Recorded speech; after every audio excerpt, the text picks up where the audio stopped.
So, okay, let's talk a little bit about music and let's talk a little bit about Smoke specifically, because obviously that's the song that is a big focus for you right now. Yep. I mean, you put that out there for the world to hear. You've got obviously a lot of streams on it already, getting some airplay, and you're starting to, make the rounds to other radio stations as well in the Midwest. Now, I want to ask, I guess, from the release date, let's even go back before that, from when you wrote the song and you finished the song to hearing people either singing it at your shows to even hearing people that are interviewing you talk about it. Did you ever think that was going to get to that point, or how did you what was your vision for it at that point? Yeah. So, I mean, obviously the goal is always that, right? Like you want that to happen. And, but hearing people sing it back at shows is huge. But not only that, I'll just tell you a short story because it was hilarious. When I was on my way to Wisconsin, we were talking about that. When I was on my way up to Wisconsin, I stopped at a gas station not far from my house. And it was the first time that I'd heard it randomly. Like somebody was blasting it. They were driving down the road. Yeah. And it's not far, like I said, it's not far from my house. It's like 3 or 4 roads over. But just a guy driving by in a truck and Smoke blaring on the radio while I'm pumping gas at a gas station. Nice. Coolest moment ever. That's awesome. To hear it randomly like that is just like, and then people are actually enjoying it because it's, otherwise he could have turned it all the way down, rolled his windows up, what I mean? There's plenty of songs I do that, like, even if I like something on the sly, I'll just like roll my window up. Right. But no, like he blaring it, and it was so cool for that to happen because immediately I like turned my head and I'm like, oh my God, what was that? Like, because I hear the guitars, I'm like, that sounds familiar, and then I realized like, oh yeah, that's me. Wait a second, I wrote that. Right. So no, it's so cool. I mean, like I said, that's always been the goal. Obviously, was to make something that people could relate to, and to write a song that did what this song has done so far for me. I mean, I think as an independent artist to have something out there and not pushed by anybody specifically other than me, like we were talking about beforehand. Organic. Like, nobody's going to believe in it like you do. Right. And I don't know that I ever thought Smoke was going to like be the single or be the one. I think Bonzi helped push that idea for me. Like we decided like when I went down there the first time, hey, we're going to cut 2 songs. Mm-hmm. And so we did that one, and we did 83, which will be the next one out. Sure. Well, let's quick give a little bit of reference as to who Bonds is. Oh, yeah. So Brian Bonds is he's my producer, but he was also the lead guitarist and the band leader for Florida Georgia Line for their first 3 albums. Mm-hmm. He's got all the platinum records hanging on his walls, and which is epic. Yeah. But so yeah, he's gone the producer route, and I think it suits him very, very well. Mm-hmm. Like I told you before, he's a big Rick Rubin fan, so he just likes the idea of the artist running the show. I mean, he asks me what I think. It's not like he's telling me, oh, this is what's going to sell, this is what's going to work. He asks me what I hear, and that's what's important to him. So it's really cool. I mean, and he's a big part of everything that I do right now, and it's great. So when he heard Smoke acoustic, so the way all that happened, Tyler, my guitar player at the time, him and Bonds have been friends for years. Like they've just known each other for a long time. Tyler was down in Nashville for a little bit, kind of chasing the musician route, just playing music, just playing guitar. And him and Bonzi met. I don't really remember the backstory to all that, but they had met and they just kept in touch. And so Tyler sent Bonds Smoke. When it was honestly like, I wish I could show you a version of it. I probably don't have it anymore. Terrible acoustic, like fumbling around with the guitar, trying to figure it out. And he heard it acoustic, and he told Ty, he's like, I want to be the producer on that. I want to cut that song. Wow. So that's pretty big praise, though. I mean, right from the get-go. Oh, exactly. And that was kind of it. Like, it's so funny because I did not believe Tyler one bit when he told me he knew Brian Bonds. Right. We're on our way to Nashville, and I'm like, dude, you're so full of it right now. Like, that's right. Let me call Chris Stapleton quick. Right, I can't believe you're still selling this story. Right. We're literally on our way to Nashville, and I'm like, where are we crashing tonight? That's right. We're meeting at the Waffle House, right? That's what it's going to be. Right. Yeah, cool. So, no, but it was awesome. And like I said, I got down there, and Bonds and I talked for probably, I don't know, 4 to 6 hours about what I saw with the song. Mm-hmm. Not what he saw, not what he thought, not where his mind was going with it, but what I wanted out of that song. And then, it's just gone from there. It's interesting because, with a lot of musicians, a lot of artists, it's one of those things that you almost have self-doubt about your song and the delivery and these things that it's such a hard thing to stay true, we'll say, to the organic, we'll use that term a lot here, but the organic feel of what you want the song to be and your thoughts, because there's all these outside influences. You get people that are in the music industry and have been doing it for 20 plus years or what have you. And they've seen this, they've heard this, and they are the experts. And but ultimately, and we said this before too, but it's your song. You're the one that's going to have to play it the rest of your life until you die. Right. So you better love it. Well, and that's just it too. Like the hit makers are the hit makers for a reason, and that's great. Florida Georgia Line's got their whole team of writers that are all great, right? I mean, you and I were just talking about it. Hardy's a great writer. Yeah. Great writer. And those guys, there is a formula to some of the stuff they're doing, and that's great. For me, I'm not chasing a record deal. I'm not chasing a record label. I want to make music. I want to live off of this, absolutely. Right. But I can sell merchandise and sell my music to the people that want to hear my music more than anything. It's awesome that like stations like you guys that have given it a shot and let people request it and hear it and then enjoy it. But at the end of the day, like the record deal is not my end goal. Sure. My end goal is to put out great music that I enjoy playing to fans that enjoy hearing it. Yeah. So I think that's part of what sets me apart when it comes to the idea of that.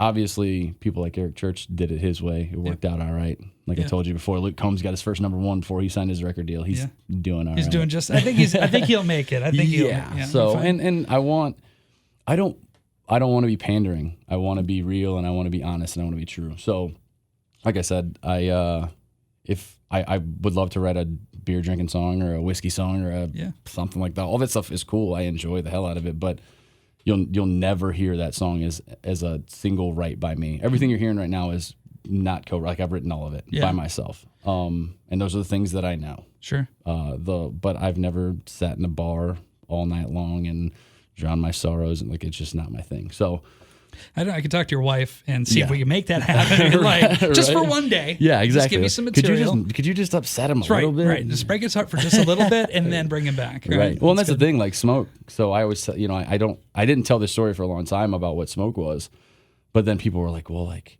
so are you divorced? I'm like, my wife and I are very happy. We have a very good life. Smoke for me was my first album when we put it out. Like we just didn't do anything with it. And we just kind of let it burn to ashes, and that's what Smoke was for me. I turned it into a love song because it has to be more relatable. Yeah. And it works the way that it does, but in essence, you set fire to every love song I ever wrote. Every song that I had written for that album was now basically in my mind, it was dead. Just done, right.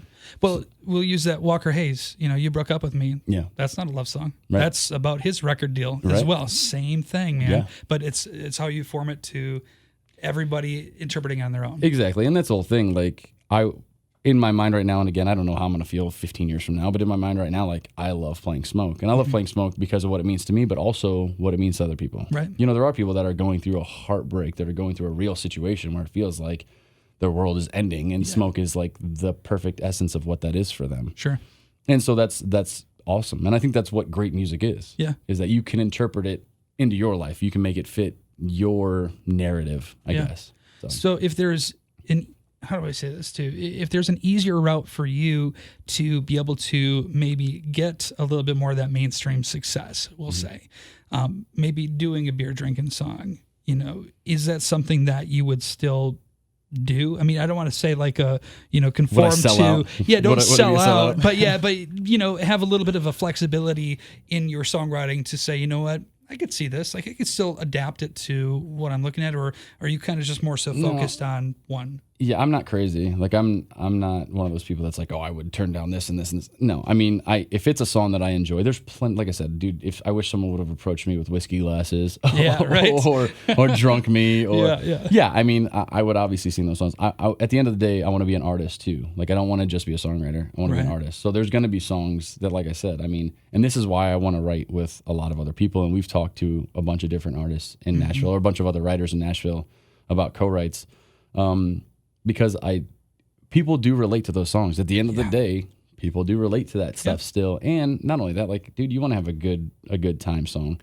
Like I have When the Lights Go Out. It's not about necessarily that, but it's and it's out on Spotify and stuff. It's off of the first EP, but it's more of just like a fun going song. There's no real super depth to it. It's not like there was a big story behind it. It just was a fun song to play. Sure. And I love those songs. Like at the end of the day, you still have to put on a show, and you have to have a good round, don't know how to put that. I guess a good round of what your music is. Sure. I love everything. I listen to everything. I want to be part of everything. And so, yeah, I wouldn't call it a sellout. I wouldn't put out a whole album of stuff like that. Right. Absolutely not. But a couple of those songs, for sure. Well, we'll talk a little bit more about that and maybe your live performances and your live show as well. But since we were talking about Smoke, what do you say we do an acoustic performance of that, if that's cool? For sure. And if you hear me singing harmony in the background, just know I'm sorry. Just know he's the harmony guy. That's right. That's right. Why is this song sounding weird and off? Oh, it's Matt.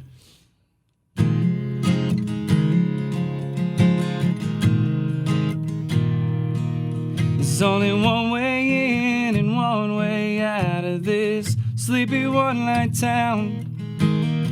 I guess it means it was just a little too late for getting you to turn around.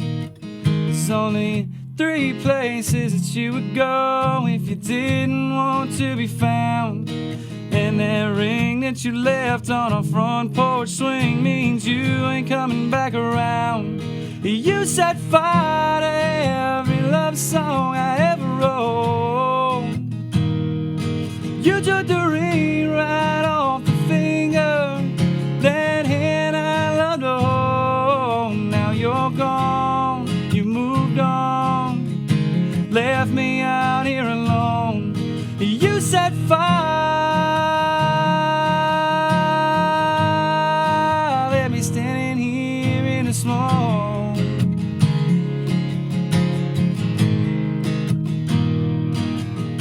So we burned out like the business end of that midnight cigarette. I'm taking shots of whiskey to help me to forget. They say a candle that burns at both ends burns out twice as quick. Well, I guess that there is you and me. Yours burned out, mine won't quit. You set fire to every love song I ever wrote. You took the ring right off the finger, that hand I loved to hold. Now you're gone, you moved on, left me out here alone. You set fire,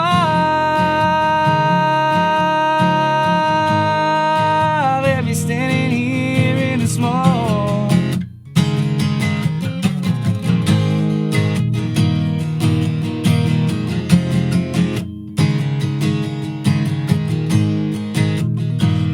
You set fire to every love song I ever wrote. You took the ring right off the finger, that hand I loved to hold. Now you're gone, you moved on, left me out here alone. You set fire,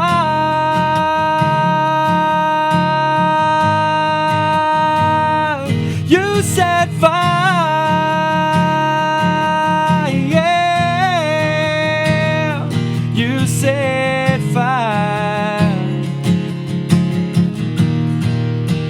Standing here in the smoke.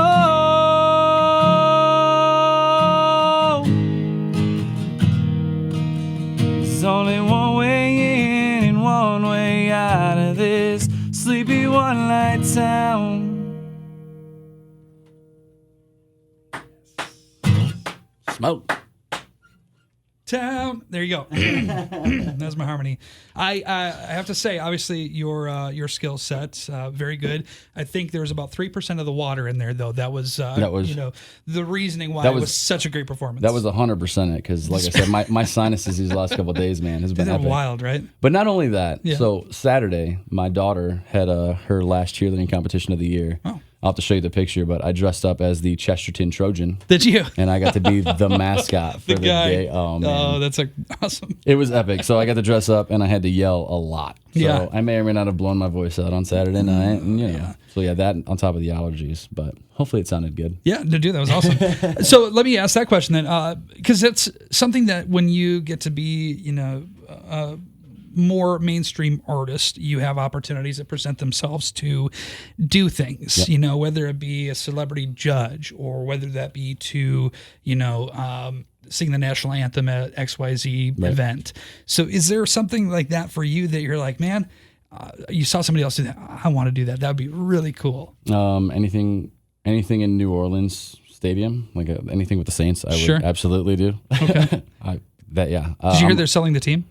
They are not. They're not. Okay. Okay. Oh my god! How heartbreaking. Right.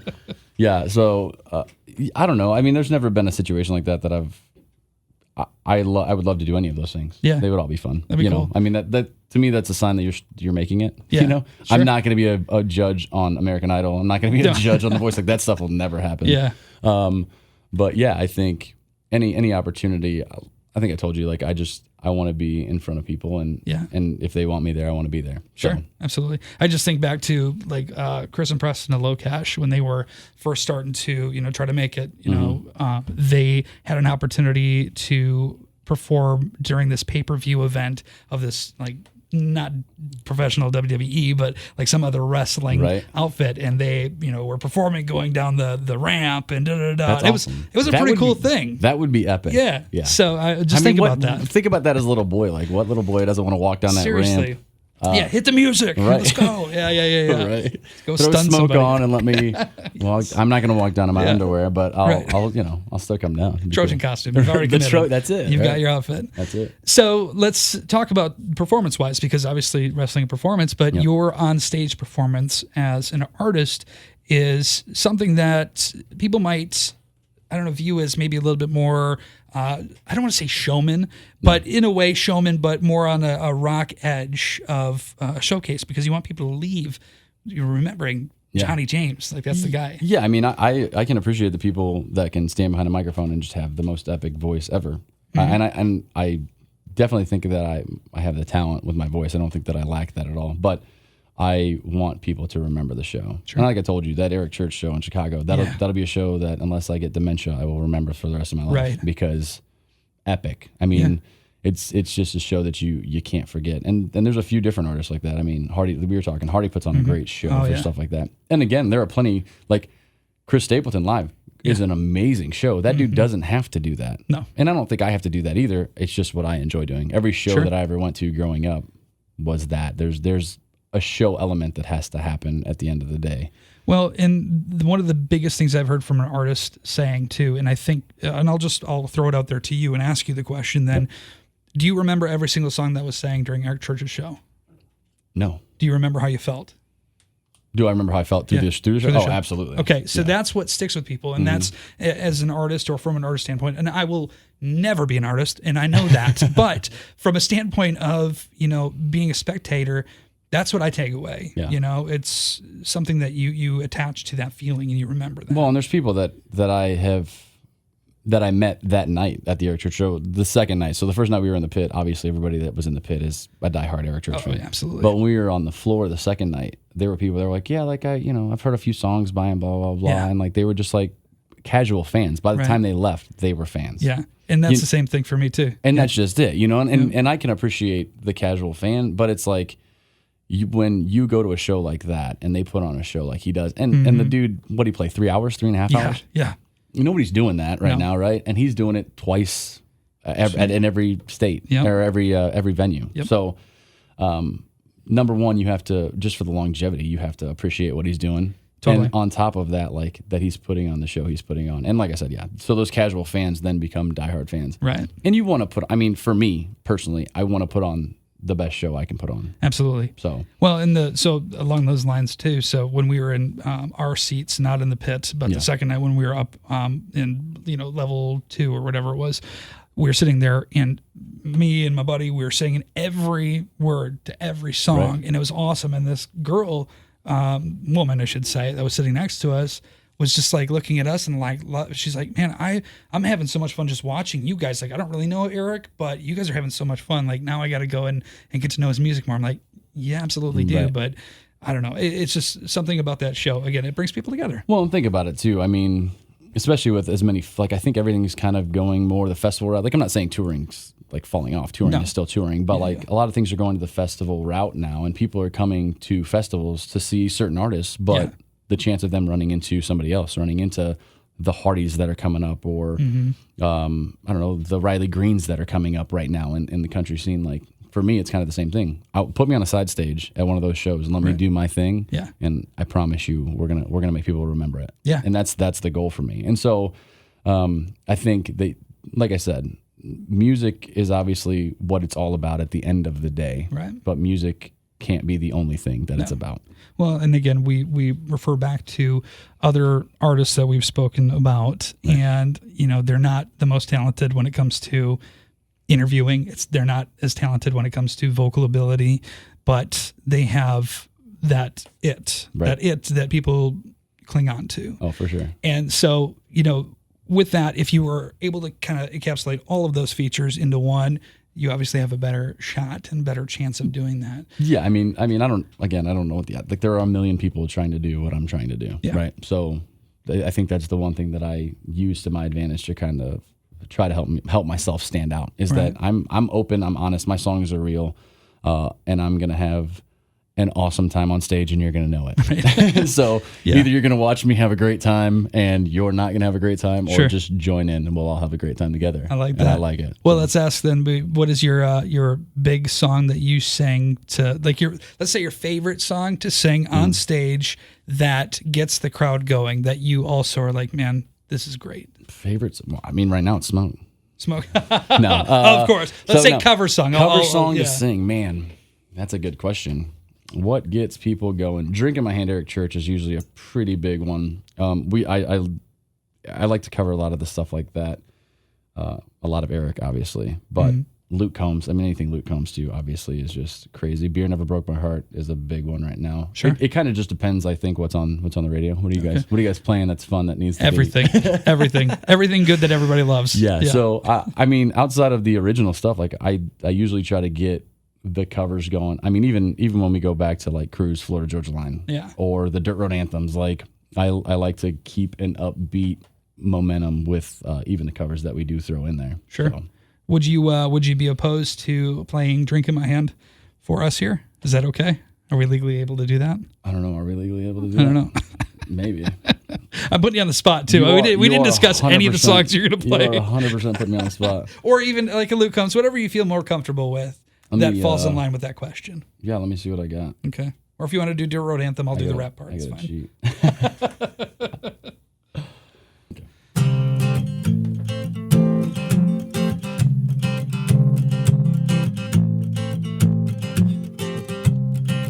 Early Monday morning till Friday at 5, man, I work, but I don't climb.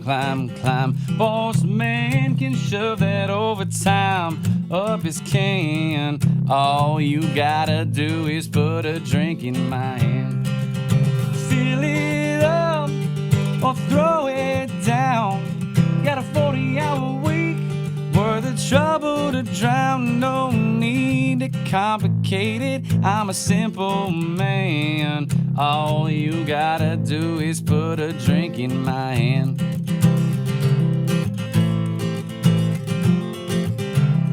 The parking lot is muddy, can't get to the door. I take my jacked up dropper down in 4x4. Chill down a long neck, one with the band. All you gotta do is put a drink in my hand. Fill it up or throw it down. I'm a little hung up instead of hanging around. Yeah, that hair of the dog is howling, hey there, man. All you gotta do is put a drink in my hand. It's my edited version. I like it. Well, I think it's the such song. a long song, dude. The chorus is so I screwed up that second chorus. Just for the record. That's the right. chorus has changed a million times. Yeah, well, that's okay.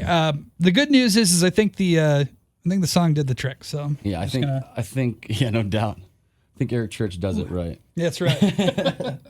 All right. Nice job, man. Nice job. Thanks, buddy. Even just from the first note when you early, I'm like, hey, he's got it. It's good. I didn't even realize too. I did wear my Chris Stapleton shirt, so this is really. Nice. I mean, we're having a good Stapleton, day. I got the shirt. Yeah, man. I like it. It's the country tour T-shirt tour, country tour T-shirt tour. That works. All right, so let's discuss a little bit more about the upcoming project, the EP. You've got a few songs that we've discussed a little bit, and I don't know how in detail you can go about it or anything like that, but you know, the one Steel Town. Is one. So let's talk a little bit about your background with what you're doing besides music. Yeah, so I still work full time, between 60 and 80 hours a week at a steel mill. Man, in Northwest Indiana. So I've been there for 7 years now. I'm a millwright and part of the union, USW 6787 down there. And I've been there for 7 years now, and it's a great job, and it provides for my family, and I have great insurance, and I don't hate it, but it's not music. So right. I'm definitely trying to give it up for this. Yeah. But yeah, I've been doing that for 7 years, and my whole family has been born and raised and bred to be steelworkers, I think. Sure. So it's just part of being from the region. Yeah. And I don't know. I mean, when I write stuff, it's just one of those things that if I come up with an idea, I just want to sit down and write it and get it out. And Steel Town was just that. It was just like my family, like I said, my family's from it. So I wrote that song, and I think I played it I wrote it on like a Wednesday or Thursday and played it on a Friday night, and the crowd was all about it. And I'm like, okay, that's cool, I think. Right. I don't know. And again, like I told you, I always assumed that it would do decent in the mill just because it's a mill song. It's it's a song about us. And but then when I opened for Uncle Cracker 2 weeks ago and played it there to a bunch of people that had never seen me play before, sold out show to people who have no idea who I am, and played Steel Town, and it was insane. Like they were all about it, and that's the one that people remembered more than any of them. And that's so on my Facebook. That's why we put that video out first. We're gonna put out the whole show. We're gonna chop it up and put the videos up. But yeah, Steel Town was the big one. So I'm like, I want to get that out. I made sure the video guys worked on that first. Right. And so we did that thing in Wisconsin, and like I said, it's just crazy to me how far reaching that is. I mean, I do think that's an East Coast thing, though. I think that the steel mills, because I got a buddy that he travels out west. I don't remember ever being west of Colorado. I think I have when I was a kid, but I don't ever remember it. Sure. But I got a buddy that travels out west every year, and it's funny because he's like, yeah, I tell people out there that I work at a steel mill, and they're like, what is a steel mill? That's right. Like, what do you mean? We're going to go surf now. So cool. Right. So they're very confused by it. But I think up and down the East Coast, I mean, I think that people that know what it's about and just it's blue collar. It's a hard work. That's what it is. Yeah, man. Busting your butt and making money and supporting your family and providing. So. Is it true that your dad and your grandpa both did too? My grandpa used to work at the plate mill, which is where I hired into. My dad actually was almost killed out in the coke plant when I was 5 years old. Wow. Yeah, he's one of 3 people that was involved in the accident that he was involved in. It's happened to 3 different people. He's the only one that lived through it. Oh my goodness! So he was smashed by a coke oven door and broke his jaw, screwed up his back. There was a lot of stuff, and you hear horror stories like that all the time. I mean, it's an industry job. Yeah. There's some scary stuff that goes on out there. Yep. OSHA is always there. OSHA it seems like 24/7. Oh my god, dude! They got their own office. That's it. Oh yeah. So so he was almost killed. They actually told us to tell him goodbye. I was 5 years old. I'll never forget it. I was in kindergarten. Me, my older brother, who he's 10 months older than me, and then I've got a younger brother and sister that would have been two years old at the time. I think it was 92. And yeah, it was, I mean, how do you tell a 5-year-old to tell their dad goodbye? Right. And he'll tell you to this day that he lived through that because God would not let him die because my mom wouldn't be able to handle all of us, which I'm sure to this day is very, very true. Yeah. But yeah, so he lived through it. He ended up, he went back, he went back, I think a year and a half later, worked for a couple more years, and then we ended up moving to Jacksonville, Florida. But yeah, so it's been a family. My grandma, I think, worked out there for a while. Like it's a family trade. If you're from Northwest Indiana, like I said in the video, you either are from the mill, somebody from the mill, your family's in the mill. Yeah. I mean, that mill supports our region. Yeah. And honestly, it was crazy. So on my Facebook page, on that post that I put up, there was a lady, I can't remember the city in Ohio, but she's like, my whole family was raised in that mill, and that mill shut down, and now the place is desolate. You know, it's a ghost town basically. Oh yeah. And that's what would happen to the region too if U.S. Steel or ArcelorMittal or, you know, it really does support the community there. Yeah. Well, my hometown, I'm from Eau Claire, Wisconsin, and that's the home of Menards. John Menard. Okay. Grew up there, started there, everything. Yeah.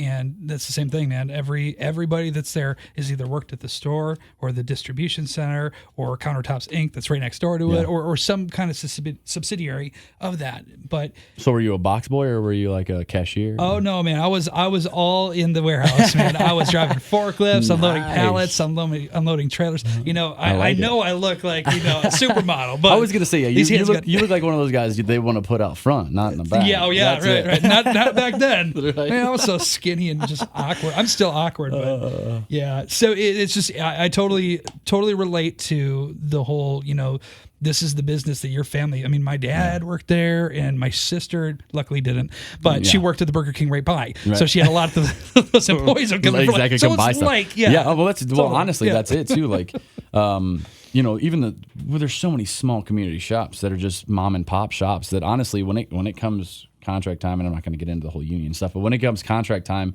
like those people come out and support us, and they hang the signs up, and they support what we're doing, because at the end of the day, we help support each other, and that's what it's all about. So it's a great thing being from the region when it comes to stuff like that. I mean, it really is a small, tight-knit community. It's a crazy place. I always call the mill the penitentiary. It's weird. We call Menards that too. Exactly. It's a gated community of crazy is what it is. Yeah, they do have gates there too. I mean, literally. Yeah, for sure. So, but yeah, I mean, it's like I said, I'm proud to be part of what I am. I'm proud to be part of that legacy. So yeah, and that's what, like I said, that's what the song is all about. I think it's good material though too. And let's go back to your dad in that situation. I mean, have you written a song about that?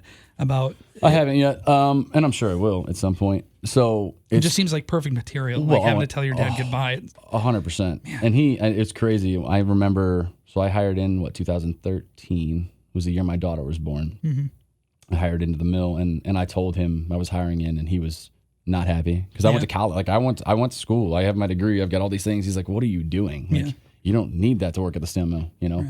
Right. But in the region, it's when it comes to insurance, when it comes to taking care of your family, you gotta do what you gotta do. Exactly. You suck it up. So, when I told him I was hiring in out there, and then I had the potential to end up in the coke plant, literally on the battery where he almost lost his life, and where they had to carry him out, and you know, I think that mentally it kind of, I don't want to say broke him, but it definitely upset him a lot that he, you know, his whole thing of getting us out of the region was to kind of get us away from that and like go get a job in an office and work in a suit, and which was never going to happen for me. No.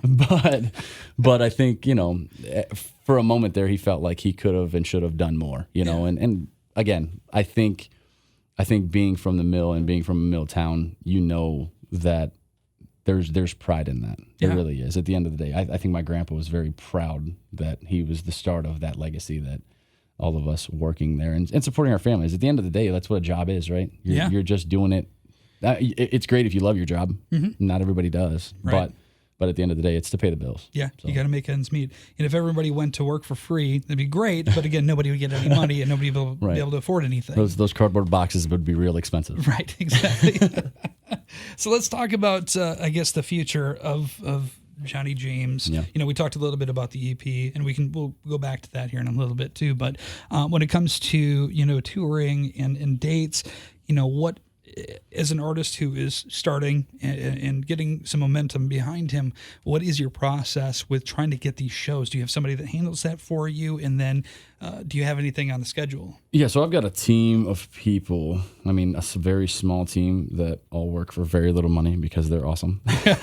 No, because they believe in what I'm doing. Like they believe in the music. Is it where you have one person, like you have the bar tab, and then you got to keep going up there to get the drinks for everybody else? And have them? Right. Yeah, no. So I do. I have a team of people. Megan, she's up in Wisconsin. She does a lot of reaching out to different festivals about different opportunities, side stages, opening shows, whatever we can get. Like I told you, I'll play anything. I just want to be in front of people. Let me do what I do. So between her and then Sean, which you've known Sean a long time. Yeah. And so Sean, he does some events of his own. He books some events for different fairs and festivals, and so we've talked a lot about next year. We've got the Jason Michael Carroll shows coming up, which will be cool. Which is awesome for him. Yeah, he's a great dude. Have you ever met him? I haven't. Oh, dude, he is just a down home boy, man. Yeah, he seems super genuine, which I love. I mean, I've had some situational run-ins with people that I'm like, yeah, I'll probably never open for that person again. No, right, yeah. Which is fine. I mean, again, like to each their own. Right. But it's much more fun to hang out with people that are fun to hang out with. Absolutely. I will say though, I mean, he's going to be a really good person for you to talk to, just for what he went through in his career, right, and the choices and decisions he had to make due to, we'll just go back to the suits. The suits we're trying to do, and I tell you, he will be really good for advice. Yeah. It's probably the best way to say. And like we said, man, I mean, at the end of the day, too, for them, it's an industry. Yeah. I'm nothing but a product. Yep. And I get that. Yeah. And that's why, again, I'm not chasing any sort of, I'm not chasing the handcuffs that'll be put on the minute I sign a record deal. Yep. So, again, all that stuff is the dream, but at the end of the day, if I can support my family, if I can raise my kids and live in my home and do the things that I want to do and play music to do those things, that's a win for me. So keep buying merch. Yeah. Keep buying music. Keep coming to shows. Yeah. I mean, that is the end goal for me. Yeah. So. Well, good. It's interesting that, Music City isn't more centrally based. Now that we talk about that too, we talk about home, because Northwest Indiana versus, Nashville, it's kind of centrally located, but just touring routes and that kind of stuff. It's just like, which direction, where would it be to be equal distance to every different destination? But you make trips down to Nashville. I do. So it's usually, I guess 6.5 hour, 7 hour drive. And I'll usually go down for 4 or 5. This last time I was down there for 12 days when we were working on the EP. But for the most part, I go down for weekends at a time and we just work on different things. We meet with different people. Like I said, this last time I was down there, that 12 days was where I met Jake, Luke Combs' drummer, and talked to him a lot. And I still lean on him a lot for advice, and the people in Luke's circle outside of him. I mean, I don't get to talk to Luke Combs on a daily basis, but it's also the penitentiary around him. Exactly. Yes. No, so I talked to Kurt, his pedal steel player, and I talked to Jake, and just kind of get their insight on stuff, man. They're seeing it. He's still, as crazy as it sounds, he's still on the come up. It's not like it's been 2 years. He's not peaking. He's not peaking anytime soon. Yeah. So it's cool to get advice from guys that are on the road and that see it, and that they have families and they have wives and they have kids, and I don't think either one of them do, but obviously some of the people that are on the tour do, and to just take advice from those guys is huge. So like I said, there's people in Luke's camp that said, basically wait until it's your time to make that decision to sign a record deal. It's not necessarily the first one that comes along. And we talked about it too, like how many people told him no. Oh yeah. And he talked about it at the Porter County Fair. Like they basically were like, listen, dude, you don't have the look, you don't have this, you don't have that. And like country radio's disagreeing at the moment. Yes, we are. Yes. The whole industry too, man. Yeah. And I'll even say, this is not a dig on radio by any means, because that's what I do. Right. But even radio was a little bit hesitant at first too, and not because of the look or anything like that, but it's like we don't know any of them, any of the songs from him. It's hard for us as radio people because we get pitched music all the time, much like a record label does, right? And it's one of those things that, once we started seeing fan reaction to it and we started taking the chance on the testing, and then we finally saw people were taking a chance, and Matt Stell, another great example of it. Yeah. These songs that are coming from independent artists are finally starting to make that rounds. People are taking chances on those. Well, and that's just it too. Like I said, I pitched Smoke to radio by myself. There was no label there. I put it on Spotify. I mean, there's so much access now. You don't necessarily need a record label. I think that they're starting to figure that out a little bit. And not that it's a down thing to have a record. It's a great thing, obviously. Yeah. You got people funding the financial you. backing. Right, you have the support. They're giving you the staff. They're giving you the team. Yeah. But when you are coming up as an independent artist and you prove that you have a following and you prove that you can do all these things without them, they start realizing that, hey, maybe you as the artist should create the art. That makes sense. So you don't just you don't get a Luke Combs following even before his record deal, you don't get his following without making the music that he makes. Well, that's made such a huge influence on how he got a record deal too, is the fact that the socials and the fans were reacting. That's why it's so important for when people go and see Jonny James at XYZ Showcase, that they like you on Facebook and they follow you on socials, which will give you an opportunity to plug that in just a minute. Sure. So, but you think about that and those different opportunities to, again, grow and have exposure. But it's different when you have one song, and that's the one song. And again, this will go back to the radio and airplay and all that stuff. Yeah. For country music, it's different because of the fact that we want longevity in our artists. We want our listeners to attach to someone who is good for our brand. And that's why CMA awards are voted on by industry professionals. You know, it's not something that it's not a People's Choice Awards, you know? Right. So it's something that there's a lot of stuff that goes into play on it too. And Luke was extremely, obviously talented and had a library and a catalog of songs. Right. And Kane Brown, another example of a catalog of songs with a social media following. And it's Matt Stell. His next single's fantastic as well too. Oh my God, it's awesome. It's the title of the EP, in fact. So I don't know if I'm supposed to say that yet or not, but it is what it is. It's out there. Take it. But CHR, that music format, top 40, that kind of stuff. There in rock, even mostly rock, I should say, not having really any involvement from record labels. Right. It's all being pushed by independents, and that might be a crystal ball into the future as to what we're going to see. Yeah, I think it is. I mean, like we were talking about earlier too, like so much stuff is available now. Like even hip hop. Hip hop's a prime example of independents blowing up out of nowhere. Oh yeah, because of SoundCloud. Yeah, SoundCloud is making them all famous. And Luke Combs didn't just make it on social media, and Kane Brown didn't just make it on social media, but those things definitely helped blow up their brand. It helped the process speed up quite a bit. Yeah, I mean, so Luke was on Vine. He was on Vine 10 years? No, it probably wasn't 10 years ago, but 6-7 years ago, he was on Vine doing short 15-second clips of him covering Brooks and Dunn and just doing his thing. Yeah. And now he's on an album with them. Yeah. What? That whole thing's mind-blowing to me too. But yeah, and then Kane Brown on YouTube and it's funny because I always run into those people too that are like, oh, you got to put it up on YouTube. And I do. Like, I try to, as much as possible, I try to record new stuff and put out Facebook Lives and get on all of that stuff as much as possible. Again, I put in 80 hours a week at a minimum. Right. And then I do shows and then I do. So it's not as easy as it sounds sometimes, but I do try to do all of those things. And again, like, I don't foresee blowing up like Kane Brown on social media. Like, if that happens, great. That's cool. But like, there is no magic bullet. If there was a magic bullet, it wouldn't be a magic bullet anymore. Right. It'd be a regular one. Exactly. So it's just, I mean, to me, like I said earlier too, no one's going to grind like I'm going to grind. I promise you that. And I'm okay with that. I don't know what I would do if it all just happened overnight. Right. If there was no struggle to it. Like, it's a lot harder to write songs about struggling if you're not struggling. That's true. That is very true. So let's say that it happens and you are able to leave the steel mill. Mm-hmm. All right. What song would you choose as your victory exit song? Like, it wouldn't actually be playing, but in your mind, it's like, this is the song that's playing as you're leaving your final day. It's done. I'm on my way, packing my bags, and my big Nashville world tour is going to be starting. So this is going to sound kind of bad, but I have a song called Leaving Indiana, which is not necessarily correlated to that, but that would probably be my leaving song. And I'm not leaving Indiana. My wife and I, she loves the region. Like, we'll never leave the region. We'll always be there. But that would probably be my song, Leaving Indiana. Leaving Indiana? Okay. All right. I like it. Or I would write another one. Sure. What about a cover song? Again. Cover song. Yeah.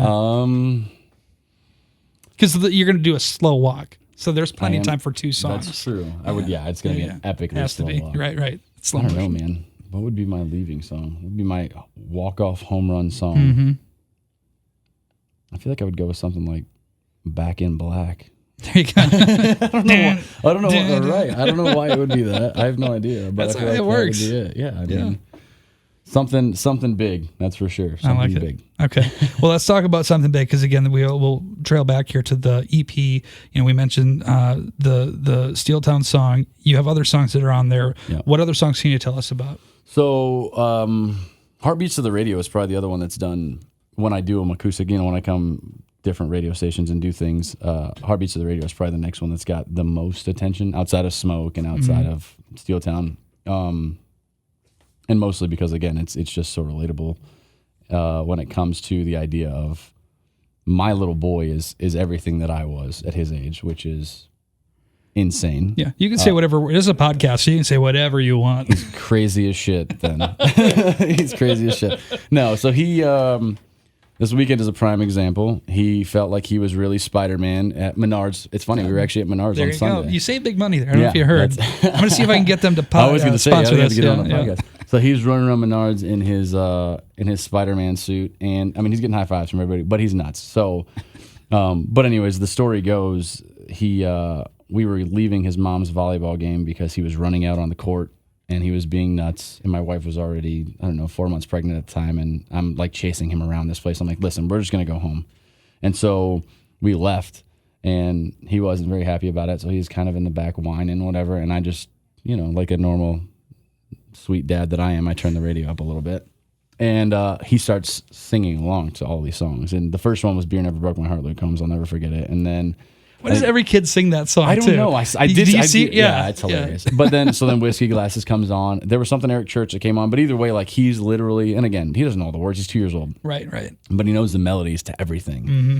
And I'm like, he's me, And at the time, I'm like, I'm kind of scared for him because he's me, Right. I know what's in your future. Exactly, son. You don't even know yet. But he.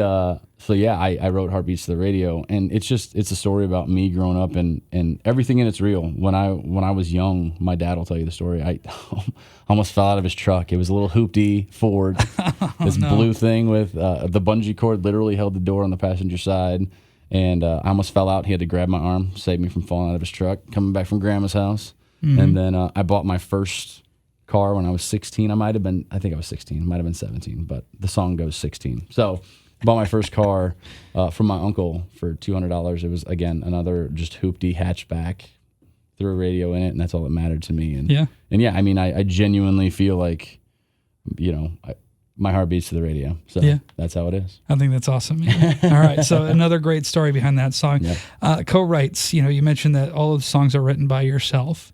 Yeah. Is there potential for Nashville co-writes? Have you gotten into those circles yet? Yeah. So I've talked to a few different people about co-writes. I mean, nobody on Bray Fulcher and Luke Combs and nowhere near that caliber yet. Mm-hmm. But we have been talking to a few different writers. Some of Riley's writers we've talked to, Riley Green. I knew who it was, but I don't know. I was going to say. You and I are on the same page. So we've talked to a few of them about just different things and just other up and coming writers. Like it's so easy to get into that whole like, oh, I want to get the writer that was on the Luke Combs album because Luke Combs stuff is going to #1. And right. Like, I don't want to do that. No. I think it's cool to come up with a group of, like he came up with a group of people. I want to come up with a group of people that like, hey, we all have the right mindset. We all have the same ideals, but the stories are all different, and we can bounce them off of each other. Perspectives and well, that's like Tree Vibes and all these same thing. Yeah. Yeah. I mean, I think that it's a cool thing to be able to bring people up with you. Right. Like it's again, it's very rare anyways that an independent artist is going to sign on with some big deal and start touring with Florida Georgia Line and start writing with those guys. Right. Like you're not going to do it as an independent. No. So you have to start somewhere and you work your way up. And I think that it really is cool to be able to hold hands with some of those guys and either bring them up with you or be brought up with them. Right.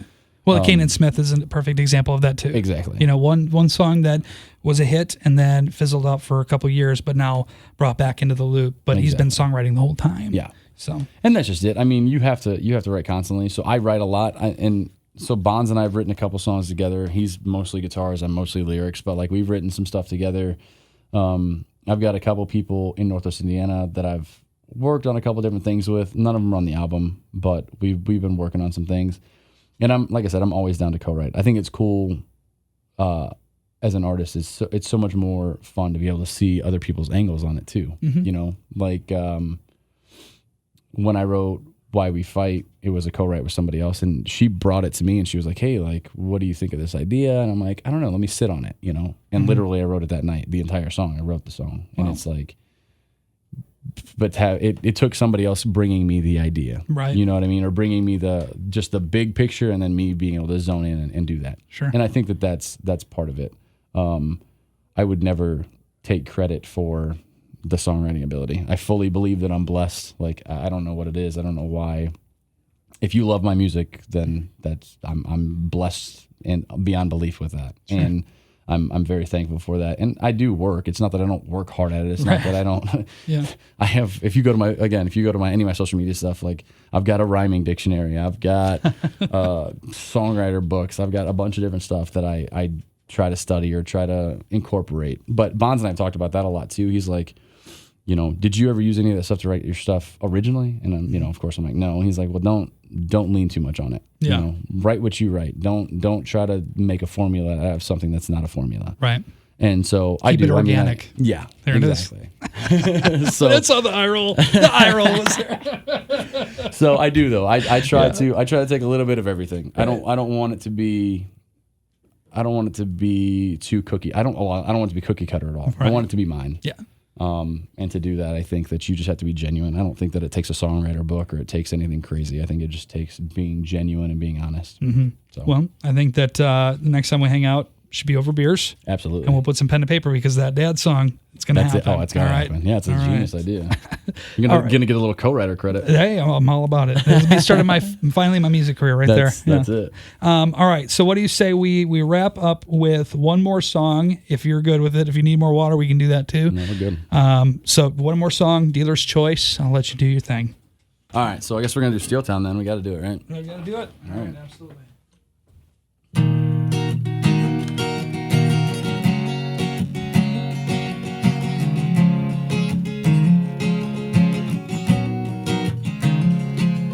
It's a little old place south of the lake. If you never make it out, seal your fate in these old mills, pumping out American-made steel. Sign in the window says Union proud. Not everyone who stayed couldn't get out. It's a family trade. Hell, it's the way we're made. My granddaddy wore these same boots that I do. My old man, he did too. Welcome to the Steel Town, Northwest Indiana. Our roots run deep, even if we didn't plant 'em, like the corn in that field. Welcome to the Steel Town. Dirty hands make clean money. Friday night throwdown, church pew Sundays, dropping our tithe in the plate. Welcome to the Steel Town, Steel Town. Welcome to the Steel Town. Loaded down rails, stacked up trucks, work it to the bone, can't get enough. Stamp says made in the USA, now there ain't no better grade. Welcome to the Steel Town, Northwest Indiana. Our roots run deep, even if we didn't plant 'em, like the corn in that field. Welcome to the Steel Town. Dirty hands make clean money. Friday night throwdown, church pew Sundays, dropping our tithe in the plate. Welcome to the Steel Town, Steel Town. Welcome to the Steel Town. By now, be from the south with a buckle on a belt. If you're lost out here, just ask for help. Ain't got no southern drawl, but we still say oh, it's life.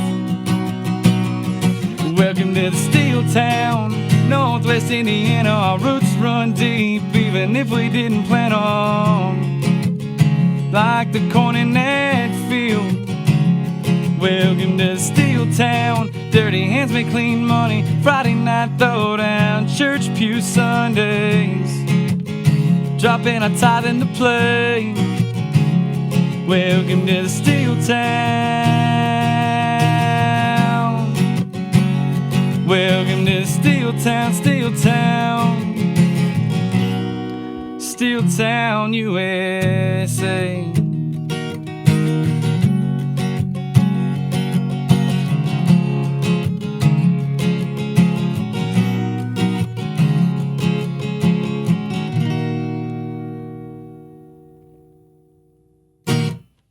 There you go. Nice job. All right. So that song, the other songs we chatted about a little bit. When can we expect the EP? Is there a rough time frame? Rough time frame is by the end of the year, hopefully. Okay. That's the plan. So you can follow me. If you go to officialjonnyjames.com, you'll find all my social media stuff, and it'll keep you up to date on when everything's coming out. I think 83 will hopefully be out before I think we're going to release that as a single before we put the full EP out. But nice. Okay. Yep. Good. Then the full 7 songs, hopefully by the end of the year. See, I was going to give you an opportunity to plug your socials, but you already There did you that go. too, Yeah. so it all worked out. Listen, if I try to 83. explain to you how to get to my socials, it'll be such a pain. Just go to the website, officialjonnyjames.com, There you go. Find my socials from there. And make sure that you obviously keep track on the tour schedule side of things. Yep. Go and see a show, purchase some merchandise as well, because that is one of the ways that Jonny continues to be able to do his thing out on the road as well, too. So, well, we appreciate you coming by and look forward to having you again. And again, we're going to create a songwriting date. We're going to make a schedule. This is the date we're going to be able to do this. All right. Yeah, absolutely. All right. All right. So I cannot wait to go on tour as well. We're going to make this happen. So, all right. Backstage with Jonny James with 20 in a row, 97.5 Y Country.